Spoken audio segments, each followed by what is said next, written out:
Good afternoon to everyone. Thank you, Dr. Marife and Dr. Sheila, for the introduction. I would also like to thank Dr. Toots Albert for patching me up with PIDS, and he is now responsible, or one of those responsible for reviewing the PMI before this is publicly released and publicly published. So there is a technical working group composed of top executives in supply chain and also academicians, economists, and statisticians, and they review the results before the results are presented. This one, unfortunately, has not been reviewed, but I have been given the permission to present, but the results are still embargoed until we're able to present to the technical working group. But I can answer all of the questions and I can present, and as soon as we get the permission, then we can send you a copy of the presentation. And part of my team would be Ed Sobrepeña, who is also an economist like most of you, and Shara Lagason, a mathematician, and Ronel Calilong at the back. And I think Michael Cruz is also coming as part of my team. So let me start with the Purchasing Managers Index. Many of you don't know what the PMI is all about, but it dates back in 2002 when the Deputy Governor of Bangko Sentral ng Pilipinas talked to the officers of the Philippine Institute for Supply Management to start doing the PMI in the Philippines because it is something that they need. It is something that we need. And it took 5 years for us to start testing and doing the preliminary survey, and in 2008 we actually started. So that's a bit of history of the PMI. It is something that actually was presented to us by Bangko Sentral ng Pilipinas. So the proponents are actually, if this works,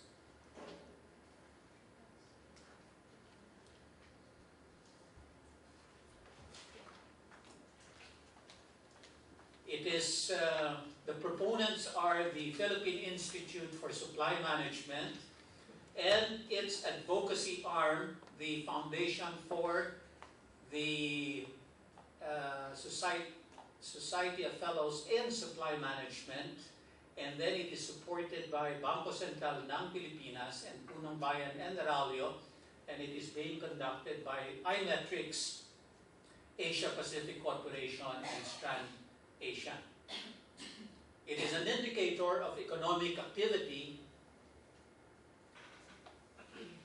reflecting purchasing managers' acquisition of goods and services, and the most, while it is a claim, arguably the most reliable activity-based business indicator that is trusted globally and extremely useful for immediate trend spotting. And so it is considered as a narrow casting tool. It is among the most closely watched surveys. And if you look for it, the moment that the first 2 days hit the month, then there will be publications of PMI around the world. And this will be covered by Bloomberg, by CNN, and by all the business networks, and they will then be discussed and probably reviewed by the analysts, by the stock analyst, business analyst, and the investment analyst. That is how pervasive the PMI is in many countries. The moment that it comes out, it is reviewed, it is evaluated, and all the investment decisions would normally look at the PMI as it is presented to them the first week of the month, reporting the results of the previous month as compared to the prior month. And there are quite a number of books on economic indicators, and the Purchasing Managers Index is prominently discussed. And I just presented here 2 of them, and you can probably check out some others. So this is, again, a claim, but this is something that we get from many of the publications, really trusted and used as a leading economic indicator. And these are probably some statements not coming from me, but from analysts, from economists, and you can probably check them out. I will not read them anymore, but just to tell you that many economists would really rely on the PMI as a basis for decision making and as a narrow casting tool. Something that we need to know what is happening this month as compared to the previous month. So how did it start? History, 1931, the Great Depression, probably the least popular US president because of the time. And he said he gathered industry and he wanted industry to give him something that he can hold on to for decision making. And so industry, the captains of industry came up with something. And that something is the Purchasing Managers Index for several reasons. One, the GDP takes time, but the President of the United States needed something today. And so they looked at something that can be given to the President and can be a proxy of the GDP given the kind of methodology that was designed. And then many economic series are available, but they are focused on certain selected sectors. But the President of the United States wanted something that will capture the essence of the economy as it unfolds in a given month. And at the same time, not all statistical bodies compile data using the same methodologies, and so they wanted the same methodology if it is done in, for example, in New York, the same thing in Illinois, the same thing in Michigan, the same thing in the UK, so that we can consolidate, they can consolidate. So there are quite a number of reasons, including supplementing the GDP data, not supplanting, but just supplementing in between the periods when the GDP is being produced. And then it is presented to you very rapidly, every month, without fail. So if it is September, for example, it is presented to you within the first 5 days of October, comparing the performance of the economy in September versus August. And purchasing managers became the source of data based on a thorough study, and we have validated that in the Philippines by doing also our own study. And number one, they are a pretty good source of economic activities or business activities. And they are essentially at the core of a company's operations. So they are connected to all the divisions, and all the divisions would tend to give them the information. So that when we go to them, we interview them in 2 minutes, 3 minutes, we're done, and we're able to collect. Later on, I will tell you the methodology. It's a survey among supply chain executives. So we have a panel. So this is a panel, the same guys whom we interview every month, a total of 1,100, randomly selected from the top 10,000 corporations in the Philippines. It is almost the same procedure as what the United States PMI is using.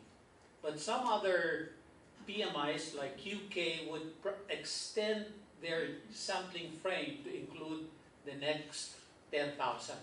But we decided, the PISM decided that because we are a small economy and that many of our big corporations are essentially much, much bigger than the next 10,000, so they decided that we will cover mainly the top 10,000 to reflect the business activities in the Philippines. And this is done by way of computer-aided telephone interviewing, and there are very few questions following the principle of simplicity, repeatability, replicability so that it can be done every month. And we just determine whether production, for example, is up, same, or down compared to the previous month. Sales orders up, same, or down as compared to the previous month. And then we compute the diffusion index, meaning up times 100, same times 50, and then down times 0. And then we consolidate and we get the diffusion index. So telephone interviewing, quite easy to do, and at the same time we've had quite a long period of relationship with the respondents. In the beginning, we sent them mailers from the president of PISM and SOFISM. We made presentations to industries, and so based on the things that we have done, we were able to solicit their participation and their cooperation. Of course, we continue building that relationship so that the percentage of response would continue to be high.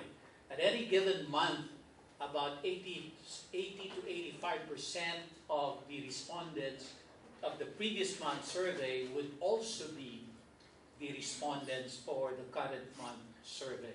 So quite solid, quite robust. So what is it really technically? The PMI manufacturing is just a composite of 5 variables: new orders, production, employment, supplier deliveries, and inventories. And this is basically the same composition in other countries.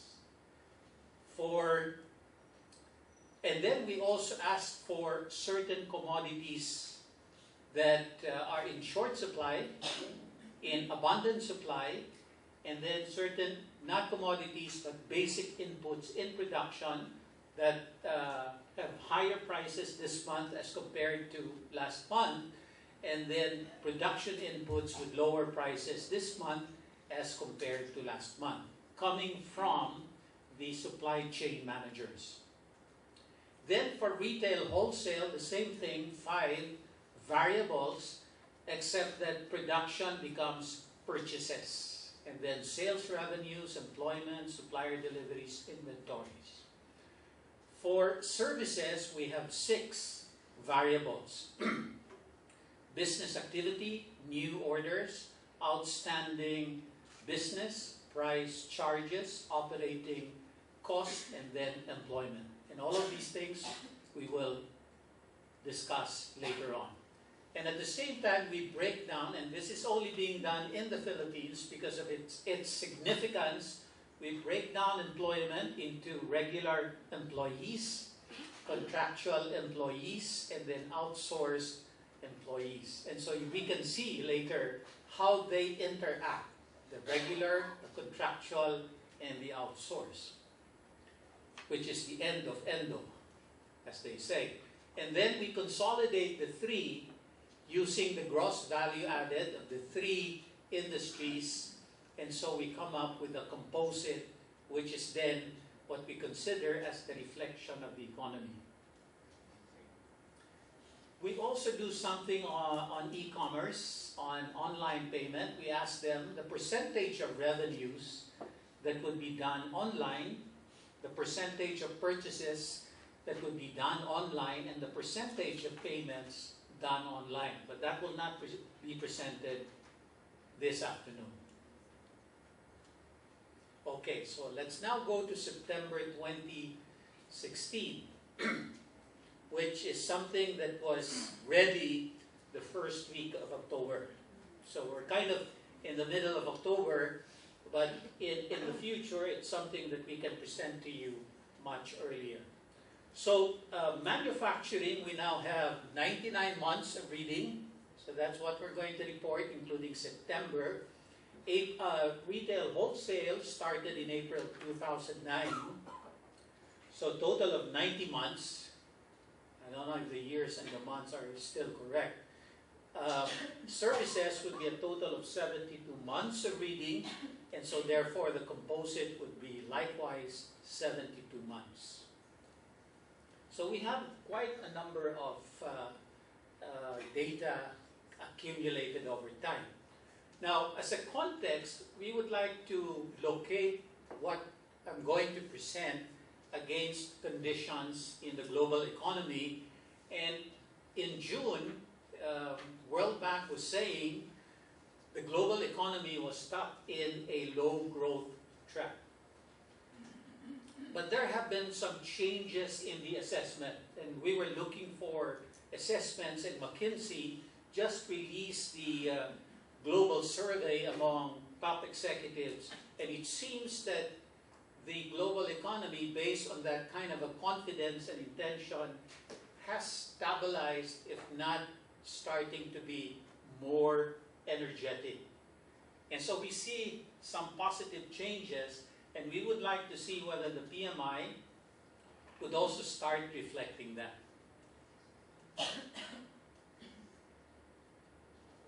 So 38 countries now doing the PMI.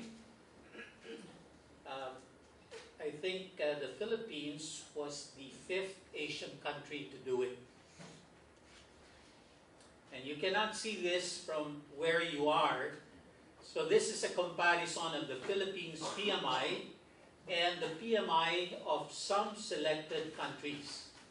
And you will note that blue is higher this month as compared to last month. Yellow is, let me see, lower this month as compared to last month. And then green is steady. So that will be the color coding. And if your eyes are sharp enough, you will see that the index of the Philippines for manufacturing is just higher than the rest. Higher than the rest. Let me show you here. You cannot read this. But if you eyeball this, again you will see that the Philippines has been higher than the rest. The ASEAN countries have been higher than the rest. And I will show you now something that you can read. In red would be below 50, which is an indication of contraction. And black font would be higher than 50, an indication of expansion. So you will see that ASEAN countries, they're all black except for Indonesia. They're all in expansion. But then again, Philippines would have the highest average over 9 months in 2016 and over 12 months in 2015. At the top would be the bigger countries like China, they're still in red. And Taiwan is now slightly higher than 50, but it has been below 50 in 2015. And that has been the struggle of many countries in manufacturing. In the Philippines, what we see based on the PMI data over time since 2010, manufacturing has been resurgent. And the way that it has performed in the last 5 or 6 years, manufacturing has been providing the kind of energy to the economy unlike in the past. And also unlike in other countries where manufacturing is facing a lot of challenges in Hong Kong, in Taiwan, in South Korea, even in Indonesia. So we are now blessed, and we hope that based on this reading, manufacturing will continue to grow and then will provide a window of opportunity to make the Philippines as a destination for manufacturing. And we have seen that in my travels in different countries. We see that there is that interest now in looking at the Philippines as a destination for investments in manufacturing. And why? Because it is growing. And why? Because there are now indications that we are doing pretty well in various areas in manufacturing. And I'll show you some later.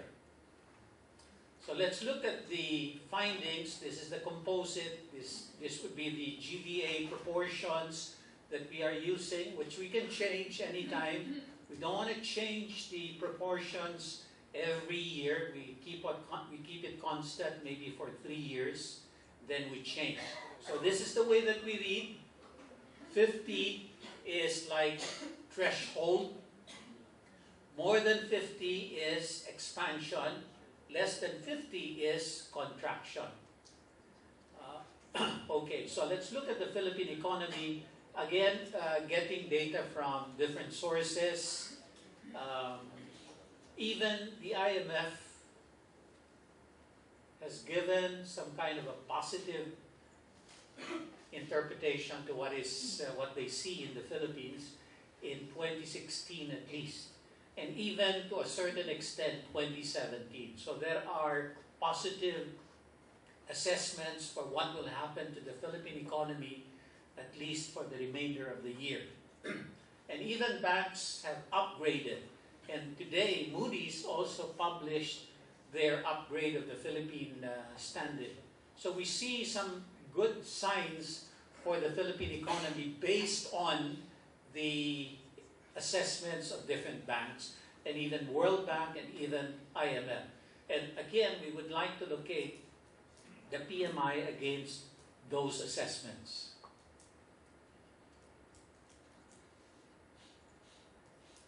September from August, it's an expansion from 56.75 to a very high 59.46.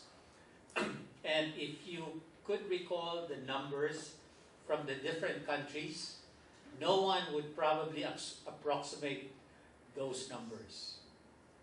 But in the past, like Canada and even Singapore would also have these kind of numbers, but not now. And this would be the data series for composite. So we have a total of 72 months. And you probably cannot make some sense out of this long line. So let me just give you 3 extraordinary observations. Number 1, we have been in expansion using the PMI as an indicator above index 50 since 2010, since we started doing the composite. And I think that is consistent with all other economic indicators. But here, what we see is well above index 50. Second, the growth is kind of slowing down. I think you can eyeball that. We don't have to draw, we don't have to do a trend line for you to say that, to make that conclusion. But you can eyeball the lines and the periods, and you can see that that growth is kind of slowing down. But that is secondary to the main purpose of the PMI. Anything above 50, we're growing, and that's good enough. And anything above that, we can do our own interpretation. And then thirdly, there seems to be a shift in the August to September trend. Those bars that you see, they're August to September. I'll show you the numbers later. So this one versus the growth threshold of 50, pretty much higher. Versus September 2015, also higher. And versus August 2016, also higher. So there you have it, the numbers from 2011 to 2016. And you can see the reversals in the trend, right? The first 3 years and the next 3 years. There you go. So is that going to persist? It seems to be regular, but we can never say, but it is something that we would like to look at as probably some kind of a trend, not because it happens, but because of certain events happening in the Philippines. And we've seen this. I'll give you our assessment later on why there is a shifting trend on a month-to-month basis. And here's the comparison year after year for September. Suddenly, in September, it goes up. September 2016. There. So it has been kind of slowing down the September until 2016 when there is some kind of a reversal in the trend. Instead of slowing down with a moderated slowdown, it suddenly goes up. Is that an indication of what will happen in the next couple of months? We hope so. We want Christmas to be fun. We want Christmas to be as it used to be, and we like that to happen. And here's a business cycle that we were able to derive using the 92 months of data or the 72 months of composite data. So this is what we call now the business cycle to more or less validate our assumptions on which months are up and which months are down. So here, this is a seasonally adjusted data. So at the top would be the 6-year trend, and then at the bottom would be the actual numbers in 2016. And you can see 2016, the numbers in 2016 were way below the normative value in the last 6 years, except in September 2016 when it breached that line, that normative line. So maybe it is an indication of some economic activity or an indication that Christmas is just around the corner. Like last year, business-wise, Christmas came ahead. Of course, Christmas for consumers was always December, but for business, the business activity actually came pretty much earlier. Avoiding what? Avoiding the traffic, the congestion. So it was like hedging, adjusting to the difficulties last year because it was pretty heavy in the last quarter of 2015, also in the last quarter of 2014. So in 2015, they just adjusted.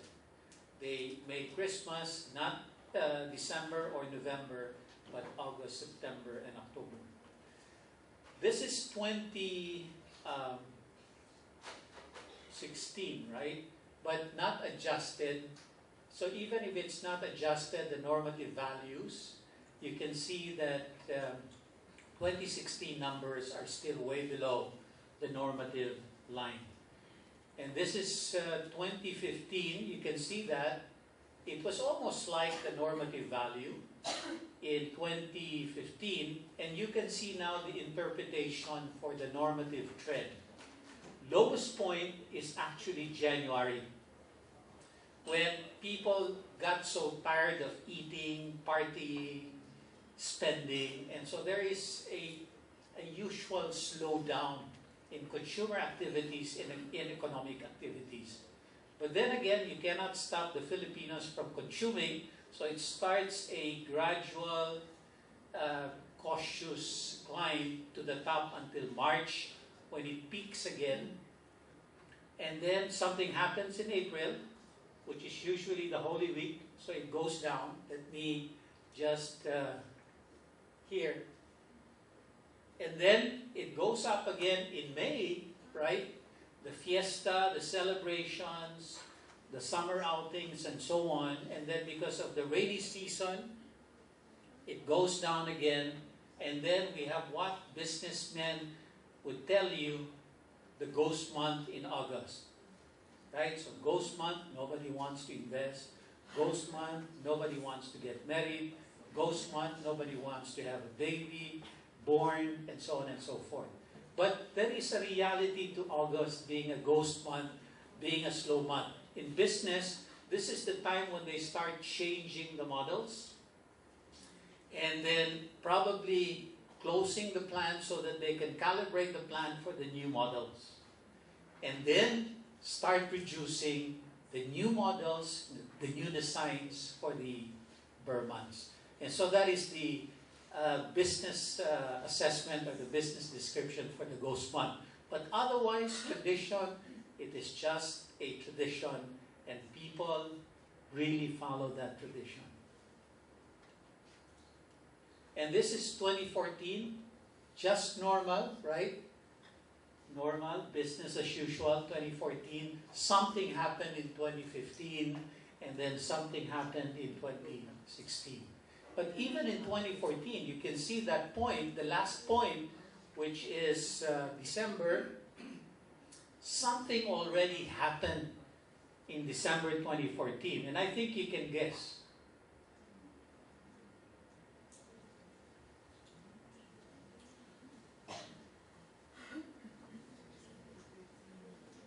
Okay, I'll refresh your mind later when I present our explanation. So let's go to the Philippine Industry Watch.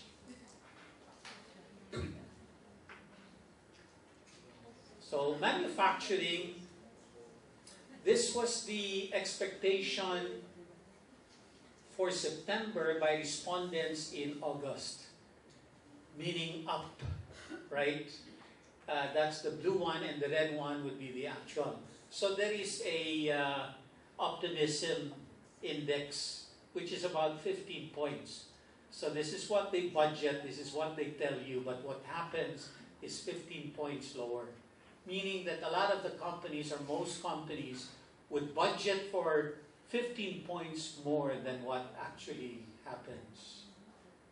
And so many executives get fired for that. So it's up. What happened, it was almost the same. It was steady. But it was still in expansion. That is the most important part of PMI. If the figure for the month is above 50, and then the second part of it is whether the expansion was faster or the expansion was slower. And this is the year-on-year comparison. And this is now the expectation for October by respondents in September. There. So they expect October to be up, which is, I think, usual. We don't have to explain that. There. And this is now for manufacturing, the comparison between the PMI and gross domestic product Q&Q. As of 2016 second quarter, it's still at 0.673. We still don't have too many points because we converted the monthly into quarterly. Unlike in the US, they have so many points. But we were at some time at around 0.8, 0.7. And I think over time we will stabilize to that kind of a relationship. So it's a pretty good measure of what in fact will happen to the gross domestic product. We're not kidding. We're telling you based on prior data. So let's look at retail wholesale. This was the expectation for September by respondents in August. It was going to be down. And it was actually down. Although still in expansion. And year on year, higher than September in 2015. Okay. What do they expect in October? The same respondents, it is going to go up. There. And services, and you know, services represents, as an industry, represents the biggest chunk of the economy, and you can see it here, but they expect the volume to go down in October. Yellow meaning down, but still in expansion, so the arrow is going up. But the actual result is higher in August. Really much higher, and that is why you have a very high composite. Why?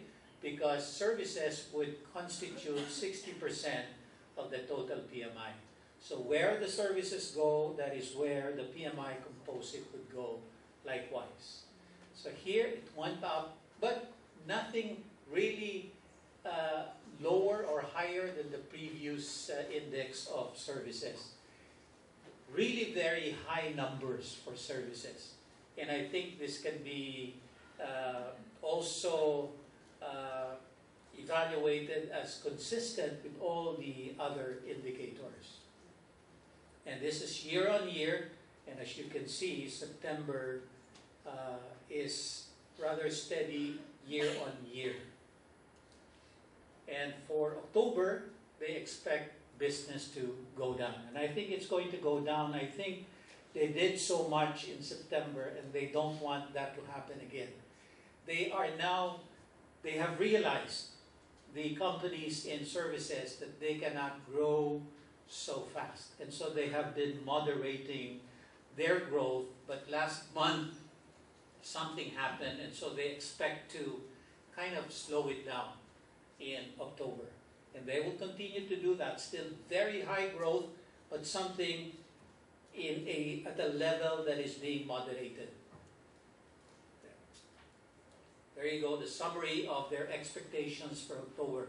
So it's quite late in the day to make changes in our decisions, but usually this kind of a prediction, they use it for validating their decisions on investments in stocks, on investments in inventories, investments in people, investments in many other business activities.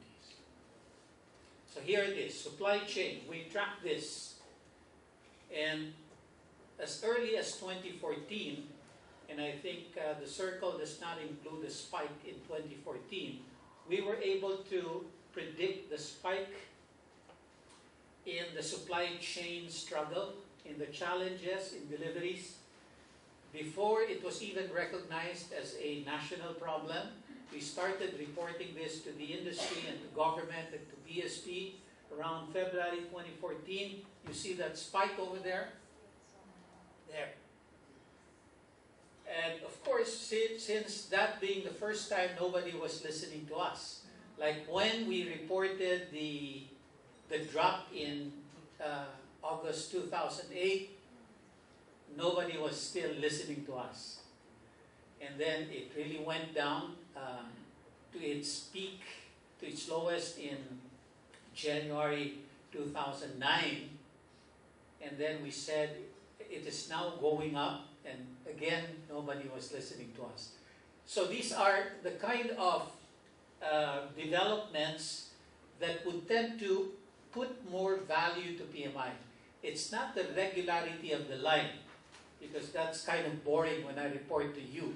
But when something unusual happens, the question that we probably would like to ask, are there things that will confirm and validate that unusual drop, that unusual spike? And here, there was truly an unusual spike, and that was because of what? The truck ban, the port congestion. It shocked the economy, and it affected the economy, not just Manila, but it truly affected the economy. A good thing, business started putting in some palliatives, some temporary solutions, and they were able to bring that down to normal levels. And now they have adjusted. Even at the port area, they have done some very good, excellent systems to put systematic systems in the withdrawal of goods, in the delivery, and so on. And that is something in business that truly affects the economy. And that is being reported in the PMI. And we will now show to you on a month-to-month basis what is happening to that, whether the solutions are collapsing or whether the solutions are holding. The solutions are still not firm. Sometimes the line would go up. When the line goes up, that means there is difficulty. Now, the original intention of that line when it goes up is that demand goes up. And when demand goes up, that means that delivery from the supplier of production inputs to the plants would be much longer. And so that would spike. So it should be demand related. But in that period, it was not about demand. It was about infrastructure, it was about supply chain. And something that we would like to continue following, and this is retail wholesale. Now, retail wholesale, they can adjust, actually, but still, they are affected by the conditions in the supply chain. Now, this is price in the services. This is price charge. It is kind of breaching the line 50. What does that mean? In services, growing so fast, but the price is kind of going down. And that is the structure in a competitive economy. That as you try to compete, as you try to expand, as you try to grow your market share, you bring down your prices to gain a critical mass of consumers. And that is what is happening in services. So you have airline seats that are being given to you at 1 peso, 100 pesos. For an international travel, you get it for 1,000 pesos, and yet you have the best aircraft, probably the most modern aircraft, the best services, and then you get it at very low prices. On the other hand, as prices go down, the costs are just too high. And when you have the kind of a structure in services, your gross margins, your profitability would be affected. And that is precisely why you will see later the growth in services would be kind of being moderated, which is good for us in real estate, in construction, in airline, in hotels. And this is employment. Red is manufacturing. Green is retail wholesale. And then yellow is services. You can see for regular employees, the manufacturing has some form of regularity. And this is where we should be investing, right? Because it is the kind of investment that would make regular employment more stable. But retail services, very shaky, up and down, up and down. And then in terms of contractual employees, you can see very wavy, right? Meaning that contractual employees really are used to supplement the regular employees. Now, is that good or bad? There are quite a number of arguments to that. But from an economic standpoint, it has helped many companies improve their productivity, improve also their gross margins, and improve the way that they manage their resources, which could have some long-term benefits, but would also have some short-term social dimensions. And then outsourced, it's kind of steady because outsourced is a long-term contract. So that's the picture for employment, for outsourced, for contractual, and also for regular. Now this is just a sample, a snapshot of commodities for food and for textile. So we report the production inputs in food and textiles that would be in short supply in September as compared to August, in abundant supply, and then prices are up and then prices are down, and we have all of these for 92 months, that kind of a tracking data. And industry profile, as you can see, as I mentioned, 62.7 T average for services, since we started. And what is the threshold? It is 50. So high. In fact, more than what they need, more than what we need. And then retail is just pretty steady at 56.65, and then manufacturing at 54.92, and then consolidated index at 59.46, because 60% of that would be services. So you can eyeball all of these over time, the averages, the annual averages, and you can see that services, that line, you can grow your own virtual line, and it's really going down. The composite, you can do your virtual line, and it's really going down. Now, before I start concluding, I'd like to show to you the profiles in industry. In manufacturing, here you can see, even as revenues go up, even as production volume goes up, I think we have the wrong box. Employment remains almost below sales, and supplier deliveries would also remain below. And that is an indication of what? Sorry to ask you. Indication of high productivity, right? And that is now a structure in manufacturing. Very high productivity. And of course, the international investors have noticed that. We now don't have the same problems that we had some 20 years ago. Labor radicalism is not as before, and then productivity is higher now. And so we have that kind of a structure in industry, in manufacturing, which is a plus sign. In retail and wholesale, this is the only strategy of the retailers and wholesalers. They overinvest in inventories. Simple, right? So they have a lot of stocks in their warehouses. So whatever happens in the port area, they have a stock. You just go to Divisoria and they have a stock. And this is the structure in services.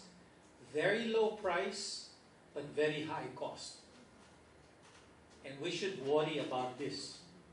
Of course, the industry, the companies in the industry are starting to realize this and starting to make certain adjustments. So to recap, the kind of values that PMI has provided industry and government, and BSP, it tracks economic downturns. We will never know when they will happen, right? And the GDP will just be way, way down the road before we find out. And so the PMI gives you an early indication of that. The question is, if it goes down, are we going to believe that number? And I think we should, over time, given what we were able to produce, we should consider and start investigating seriously. And so we have done that in 2008, and some sporadic, some months, but essentially it has been good. But the value of the PMI is when it tells you that there is some kind of an aberration in the line. It validated the business cycle. Before we were saying, we were only assuming that January is the lowest. We were only assuming that April is down. We were only assuming that August is a ghost month. It kind of validated that.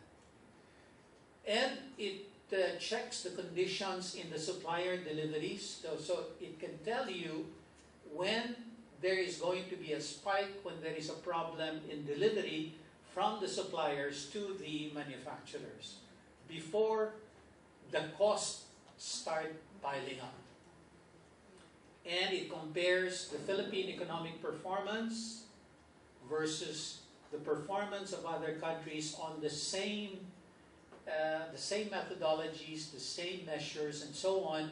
And I think we should be congratulated, at least the last 6 years, for what we have done in our economy comparing it with other economies using the PMI.